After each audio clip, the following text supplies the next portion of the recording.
ఈరోజు BC Political front రాష్ట్ర కార్యాలయంలో ఏర్పాటు చేసినటువంటి మీడియా సమావేశానికి ముఖ్య అతిథులుగా విచ్చేసినటువంటి అన్న పెద్దలు BC Political Front chairman Balagouri Balaraju Goud గారికి, అదేవిధంగా కన్వీనర్స్ ఐలి వెంకన్న గారికి, ఎలికటే విజయ్ కుమార్ గారికి, సింగం నగేష్ గారికి, అంబాల నారాయణ గారికి, అందరికీ పేరు పేరున ఉదయపూర్వక నమస్కారాలు తెలియజేస్తూ, ముఖ్యంగా తెలంగాణ రాష్ట్రంలో జరుగుతున్నటువంటి ఎన్నికల్లో ప్రధానంగా మొన్న జరిగినటువంటి పంచాయత్ ఎన్నికల్లో రాష్ట్ర ప్రభుత్వం ఏదైతే దాదాపు 42% బీసీ రిజర్వేషన్లు ఇస్తామని చెప్పి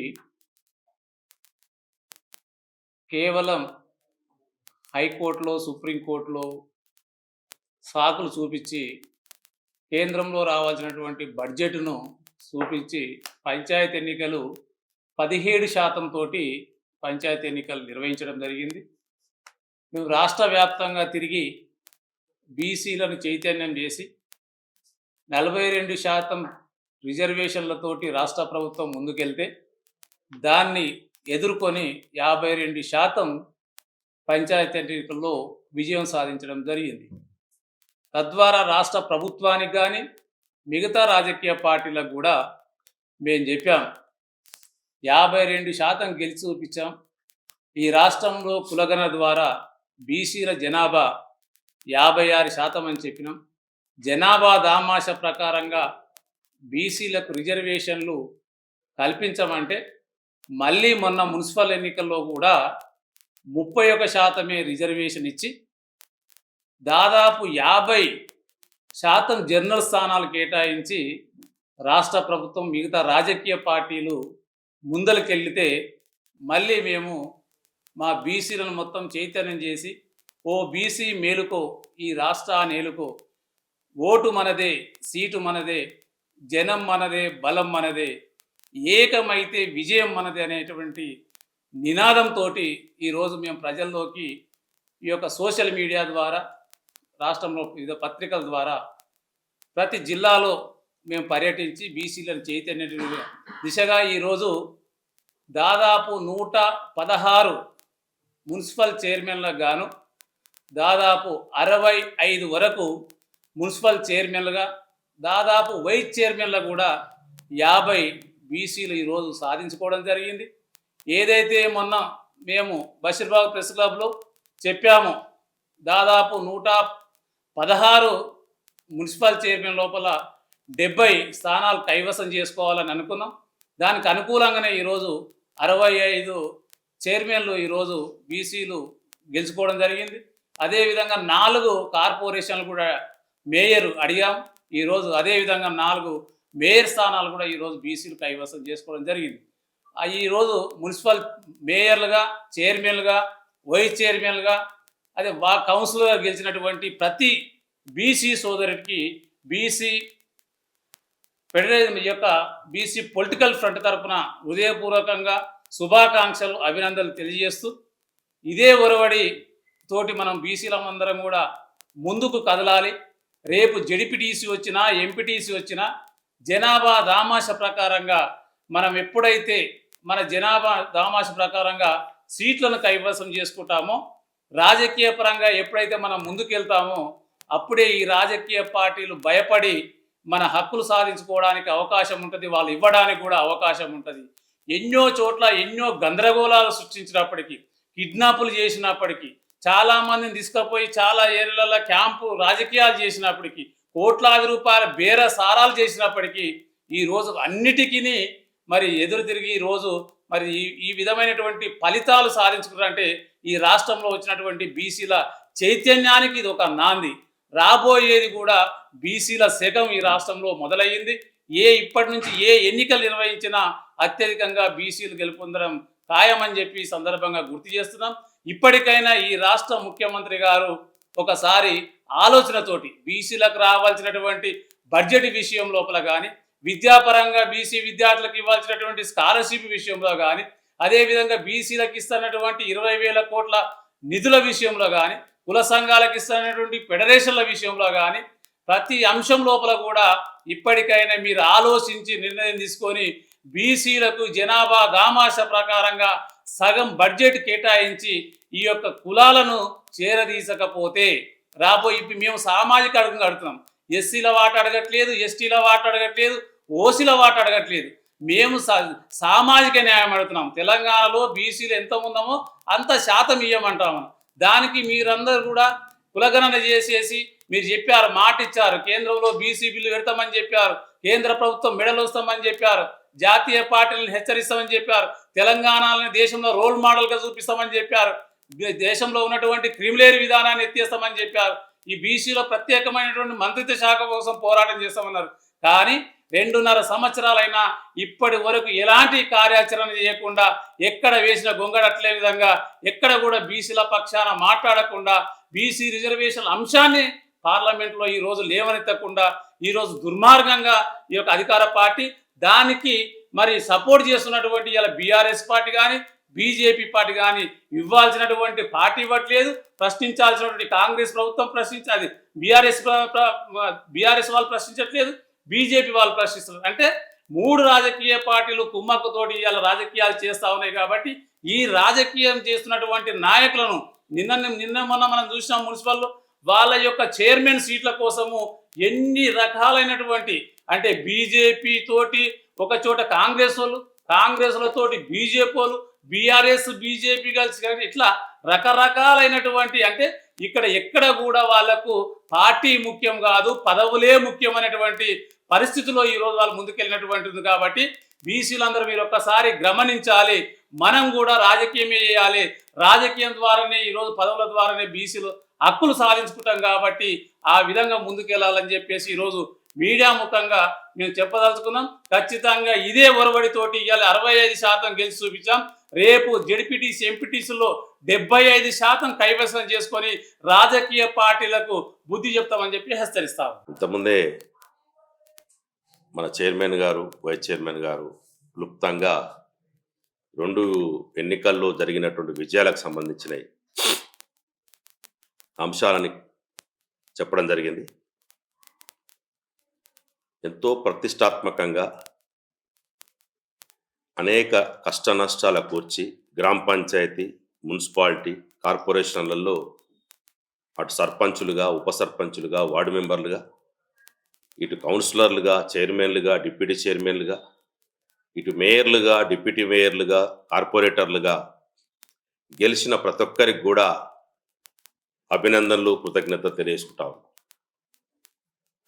వాస్తవానికి మొదటి నుండి కూడా కాంగ్రెస్ పార్టీ ఒక మేనిఫెస్టోలో 42% వరకే బీసీలను బంధిస్తే ఆ బంధనాలని కట్టలు తెంచుకున్నట్టుగా, సంఖ్యలు తెంచుకున్నట్టుగా మొత్తం కూడా మీరిచ్చేటువంటి భిక్ష కాదు, మా హక్కు అని బీసీలు రాష్ట్రంలో నిరూపించుకొని 17% గ్రామ పంచాయతీలో బంధిస్తే దాన్ని 52% పెంచుకున్నటువంటి చరిత్ర బీసీలది. 31% మున్సిపాలిటీ, కార్పొరేషన్లో బంధిస్తే దాన్ని 61% తీసుకొచ్చినటువంటి చరిత్ర బీసీలది. స్వాతంత్రం వచ్చిన నాటి నుండి 79 సంవత్సరాల స్వాతంత్ర చరిత్ర లోపల ఇంత పెద్ద విజయం ఏనాడు జరగలేదు. ఎన్టీ రామారావు కావచ్చు, ఆనాడు ఉన్నటువంటి రాజశేఖర రెడ్డి కావచ్చు, ఎవరున్నా సరే ఇంత పెద్ద ఎత్తున బీసీలు రాష్ట్రంలో పరిపాలనలో భాగస్వాములు కావడం, పట్టణాల్లో భాగస్వాములు కావడం, గ్రామాల్లో పరిపాలనలో భాగస్వాములు కావడం అనేది ఇది ఒక చరిత్ర. ఇంత పెద్ద చరిత్రను సృష్టించినటువంటి మొత్తం తెలంగాణ బీసీ సమాజానికి బీసీ పొలిటికల్ ఫ్రంట్ తరఫున కృతజ్ఞత తెలియజేసుకుంటాను. ఇదే విజయ దుందూపికి ఈ జడ్పీటీసీ, ఎంపీటీసీ లోపల కూడా చూపించాల్సిన అవసరం ఉంటుంది. ఈ అగ్రవర్ణాలకి, దోపిడి కుల అగ్రవర్ణాలకి తెగబలిసినటువంటి కాంట్రాక్టర్ల పేరిట, బినామీ పేర్ల పేరిట, భూముల పేరిట, రియల్ ఎస్టేట్ల పేర, రకరకాల పేర్లతోటి దోచుకున్న సొమ్మునంతా మున్సిపాలిటీలలో, కార్పొరేషన్లలో, గ్రామ పంచాయతీలకు దిగుమతి చేసి సూట్ కేసులు పట్టుకొని పోయినా సరే చెంప మీదకి వెళ్ళి చెల్లు అనిపించినట్టుగా మీరు ఈ రాజకీయాలకి దూరంగా అండి, ఇక ఏరుకున్న చాలు, దోచుకున్న చాలు అని చెప్పేసి మొత్తం అగ్రకులాలకి చెంపపెట్టు పెట్టినట్టుగా మొత్తం తెలంగాణ ప్రజలందరూ కూడా వారికి బుద్ధి చెప్పడం జరిగింది. అందుకే ఎంపీటీసీ, జడ్పీటీసీల్లో కూడా మరొక్కసారి మనం విజయం సాధించాల్సిన అవసరం ఉంటుంది. చిన్నగా రాష్ట్రాన్ని హస్తగతం చేసుకోవడం అంటే ఈ గ్రామీణ ప్రాంతాలు ఏదైతే ఉన్నాయో అవి మన కంట్రోల్లోకి వచ్చినట్లయితే మొత్తం కూడా చట్టబంధంలో ఇరికిచ్చి తెలంగాణ ప్రజల్ని సుపరిపాలన అందించేటువంటి అర్హత ఒక బీసీలని ఎస్సీ ఎస్టీలు కలుపుకొని పోయి వీళ్ళే విజయం సాధించడానికి అవకాశం ఉంటుంది. కాబట్టి ఏకైక ఆ శక్తి సామర్థ్యాలు మాకున్న చారిత్రకంగానే సర్దార్ సర్వేపప్పన 350 సంవత్సరాల క్రితమే ఈ ప్రాంతాన్ని పరిపాలించి గోల్కొండకు రాజైనటువంటి చరిత్ర ఇక్కడ ఉంది. ఈ రోజు ఇప్పుడు ఉన్నటువంటి ఈ దోపిడీ కులాలు ఏతున్నాయో ఆ రోజు దోచుకున్నటువంటి దారులకి తాపేదారులుగా ఉన్నటువంటి వాళ్ళు తప్ప ఈ పరిపాలనలో భాగస్వాములు కాదు. నైజాముకు తొత్తులుగా ఉన్నటువంటి వాళ్ళు ఈ రోజు తెలంగాణ సాయుధ పోరాటంలో కూడా వాళ్ళే తొత్తులుగా ఉన్నటువంటి వాళ్ళు మొత్తం చారిత్రకంగానే ఈరోజు పరిపాలన చేసేటువంటి ఏకైక అర్హత ఎవరికైతుందో బీసీలకు ఉంది, దళితులకు ఉంది, బహుజనులకు ఉంది, మైనార్టీలకు ఉంది తప్ప ఈ ఇప్పుడున్నటువంటి దోపిడీ కులాలకు లేదని చెప్పేసి చరిత్ర చెప్తా ఉంది. పండగ సాయన కావచ్చు, షేక్ బందకి కావచ్చు, దొడ్డి కొమరయ్య కావచ్చు, సాక లైలమ్మ కావచ్చు, అదే జయశంకర్ గారు కావచ్చు, కొండ లక్ష్మణ్ బాపూజీ కావచ్చు, ధర్మభిక్షం గారు కావచ్చు, దేశ చిన్నమల్లయ్య గారు కావచ్చు, మొత్తం చారిత్రకంగానే ఈరోజు చూసినట్లయితే వీరుల చరిత్ర తెలంగాణది. ఆ చరిత్రని పురికిపుచ్చుకున్నటువంటి మొత్తం వీరందరూ కూడా పెద్ద ఎత్తున విజయాన్ని ముద్దాడినటువంటి వీరులందరికీ కూడా మీరంతా వీరులు. ఎన్నికల కథన రంగంలో విజయం సాధించినటువంటి మున్సిపల్ చైర్మన్లు కావచ్చు, కౌన్సిలర్లు కావచ్చు, కార్పొరేటర్లు కావచ్చు, సర్పంచులు కావచ్చు, ఉప సర్పంచులు కావచ్చు, వార్డు మెంబర్లు కావచ్చు, మీరందరూ కూడా ఈరోజు బీసీలకి ఒక రకమైనటువంటి వన్నె తెచ్చినటువంటి వీరులందరూ అని చెప్పేసి మేము తెలియజేసుకుంటా ఉన్నాం. చాలా మంది అనుకుంటా ఉన్నారు ఇంకా రెడ్ల మదం పోలేదు, ఎలమల మదం పోలేదు, చూస్తా ఉన్నాం. ఒక్కొక్కటి గెలిచిన కాడ కూడా మేము చైర్మన్లు కావాలని చెప్తా ఉంటారు. కోమటిరెడ్డి వెంకటరెడ్డి బిడ్డ నల్గొండలో మొత్తం సీట్లు ఇవ్వడంలో 15% బీసీలకు సీట్లు ఇచ్చినావు. నల్గొండ చరిత్ర తీయండి. మాకు రాష్ట్రం మొత్తం 31% కౌన్సిలర్ కార్పొరేటర్లకు ఇస్తే నల్గొండలో 15%కే పరిమితం చేస్తావా? నీ రెడ్డి అహంకారం రేపు ఎన్నికల చూస్తాం. బీసీలకు అది ఇదని కల్లబోలి మాటలు మాట్లాడుతూ ఉండవు. కోమటిరెడ్డి వెంకటరెడ్డి నువ్వు ఇచ్చిన చరిత్ర ఏంది? నిన్న కూడా రాష్ట్ర వ్యాప్తంగా బీసీ వాదం మోగుతా ఉంటే నల్గొండ జిల్లాలో రెడ్ల వాదం తీసుకొస్తా ఉన్నారు. రెడ్ల జాగిరి అనుకుంటురా, రెడ్ల గుత్తాధిపత్యం అనుకుంటురా? బిడ్డల్లారా, నల్గొండ కాదు అది ఎర్రగొండ. ఆ రోజులనే వర్షాలు పెట్టుకొని తరిమితే ఎక్కడ దాక్కున్నారో మీకు తెలుసు ఆ చరిత్ర. ఇకనైనా చెప్తా ఉన్నాం, రేపు జడ్పీటీసీ ఎంపీటీసీలలో కూడా ఇదే వైఖరి మీరు నల్గొండ రెడ్లు కనుక వాయిస్తే మేము కబత్తారని చెప్పి చెప్తా ఉన్నాం. రాష్ట్ర వ్యాప్తంగా బీసీ వాదం నడుస్తూ 61% ఇస్తే నల్గొండ జిల్లాలో ఆ చరిత్ర వేరే విధంగా మారుస్తా ఉన్నాం. రెడ్లు, కరుడుగట్టిన రెడ్లు, మొటాటి రెడ్లు, పాపనాటి రెడ్లు, గుడాటి రెడ్లు అంతా కలిసి ఒక్కటైపోయి రెడ్డి ఒకటని చెప్పేసి బీసీలను నడిచేటువంటి కుట్ర చేస్తా ఉన్నారు. ఇవి కుట్రలు సాగవని చెప్తా ఉన్నాం. చరిత్ర సృష్టించిన తర్వాత ఆ చరిత్రకి కలిసిపోవాల్సినటువంటి నల్గొండ రెడ్లంతా కూడా ఈరోజు దోపిడీ కులాలు మొత్తం రెడ్లంటే అందరు రెడ్లంటా లేదు. మనం ఎవరైతే ఉన్నాడో తెగబలిసిన రెడ్లు అయితే 5-6 రెడ్లంతా కలిసి ఒక్కటైపోయి మొత్తం బీసీలను నుంచి కుట్ర చేస్తా ఉన్నారు. మీ కుట్రలు సాగవని చెప్పేసి హెచ్చరిక జారీ చేస్తా ఉన్నాం. ఇప్పటి నుంచైనా బుద్ధి తెచ్చుకొని, ఎందుకంటే ఓట్లు మాయి ఇంత శాతం ఉన్నటువంటి మేము బీసీలం, దళితులతో కలుపుకుంటే 90% ఉన్నాం. మేము దలుచుకుంటే మీరు ఎంతమంది ఉన్నారు? డబ్బుంటే సరిపోయిందా? చూస్తా ఉన్నాం డబ్బు మదంతో కొడితే ఎక్కడికి పోయారో. అందుకే అంటా ఉన్నాం ఈ విజయం అనేది అసెంబ్లీ దానికపోతుంది. చాలా మంది అనుకుంటారు మేమే వెళ్తాం, ఇన్ని సంవత్సరాలు 10 ఏళ్ళు 11 ఏళ్ళ రేవంత్ రెడ్డి విర్రవీగుతా ఉన్నాడు. మేము దలుచుకుంటే రేపు బీసీ వాదం కనుక బలంగా ఉంటే ఖచ్చితంగా ముఖ్యమంత్రి కూడా బీసీని నిలబెట్టుకునేటువంటి పరిస్థితి తీసుకొస్తాం. ఎంపీలు ఎమ్మెల్యేలు కూడా మేము దాదాపు మేము ఎంత ఉన్నామో అంత తీసుకుంటాం. రెడ్లు ఎంత ఉన్నారో అంత తీసుకోవాల్సిన పరిస్థితి వస్తుంది. రాజకీయాలకి దూరం చేస్తాం మిమ్మల్ని. ఈరోజు చెప్తా ఉన్నాం, తుప్పెత్తంగలు పట్టాల్సి వస్తుంది. ఓట్లు మాకున్నాయి కాబట్టి మేము ఎంతమంది అంత చైతన్యం తీసుకొస్తాం. బీసీ పొలిటికల్ ఫ్రంట్ అదే చేస్తుంది. ఇంతకాలం సాంప్రదాయపు సభ పిల్లల సంఘాలు ఏదో హాస్టల్ ఫీజుల కోసమో చిన్న సంక్షేమ పథకాలకే పరిమితం చేసి అసలైన రాజ్యాధికారాన్ని ప్రజలకు అందకుండా బీసీలను మాయ చేసి మసిపూసి మాయ చేసి మారడిగా చేసినట్టుగా ఇంతకాలం సంక్షేమ సంఘాలు ఆ సంఘాలు ఈ సంఘాలు ఒక రకమైన మూసలో బంధించారు బీసీలని. ఈ మేము ఒక విత్తును కనుక భూమిలో నాటితే పెగిలించుకొని ఎట్లయితే బయటకు వస్తుందో బీసీ పొలిటికల్ ఫ్రంట్ కావచ్చు, ఇంటలెక్చువల్ ఫోరం కావచ్చు, బీసీ ఎస్సీ ఎస్టీ జేఏసీ కావచ్చు, మీ అందరం కూడా ఒక చైతన్యాన్ని తీసుకొచ్చినటువంటిది. అందులో ఈ ఫలితాలు కనిపిస్తా ఉన్నాయి. మేము చెప్తే నమ్మే పరిస్థితి వచ్చింది. బీసీలు వాస్తవం చెప్తున్నాం కాబట్టి నిస్వార్థమైనటువంటి సాయంత్రం పూట ముఖ్యమంత్రి దగ్గర తెల్లారితే బీజేపీ దగ్గర ఉండేటువంటి సంఘాలు కావి. అక్కడ పోయి అక్కడ మాట ఇక్కడో మాట మాట్లాడే సంఘాలు కావు. చైతన్యంతో కూడుకున్నటువంటి నిస్వార్థంగా పనిచేస్తున్నాం కాబట్టి ఎవరి దగ్గర కూడా దేని లాలుచి పడకుండా ఉద్యమం చేస్తా ఉన్నాం. ఆ ఉద్యమ నేపథ్యమే చూస్తా ఉన్నారు. ఆ ఫలితాలు కూడా ఉన్నాయి. కాబట్టి మరొక్కసారి చెప్తా ఉన్నాం, ఈ విజయాన్ని మొత్తం తెలంగాణలో ఉన్నటువంటి బీసీలందరికీ కూడా విజయాన్ని అంకితం చేస్తా ఉన్నాం. మొత్తం ఉద్యమం ఇచ్చినటువంటి వీరులు మీరంతా, మీ వీరులకే ఈ విజయం అంకితం. కాబట్టి రేపు జడ్పీటీసీ, ఎంపీటీసీ చాలా మంది అంటారు, జడ్పీటీసీలలో కూడా మా వాటా ఇవ్వాలి. 70% జడ్పీటీసీలు బీసీలకే కావాలి. ఎంపీపీలు కూడా 600 చిల్లర ఉన్నటువంటి ఎంపీపీలు కూడా మొత్తం బీసీలకి 70% చిల్లర బీసీలకి ఇవ్వాలి. ఏదో ఈ ఆట కాదు, ఇక ఆగేది కాదు. ఎక్కడైనా పోరాటం చేస్తాం. రేపు ఎంపీటీసీల దగ్గరికి పోయి చైతన్యపరుస్తాం, జడ్పీటీసీలు చైతన్యపరుస్తాం. జడ్పీ చైర్మన్లు కావచ్చు, ఎంపీపీలు కావచ్చు, వైస్ చైర్మన్లు కావచ్చు, అదేవిధంగా వైస్ ఎంపీపీలు కావచ్చు. మొత్తం కూడా బీసీలు ఆ విధంగానే ముందుండి పోరాటం చేసి సాధించుకునేంత వరకు కూడా, అసెంబ్లీలో బీసీ జెండా ఎగిరేంత వరకు కూడా నిష్క్రమించేది లేదని చెప్పేసి బీసీ పొలిటికల్ ఫ్రంట్ గా శపథం చేస్తూ సెలవు. నమస్కారం.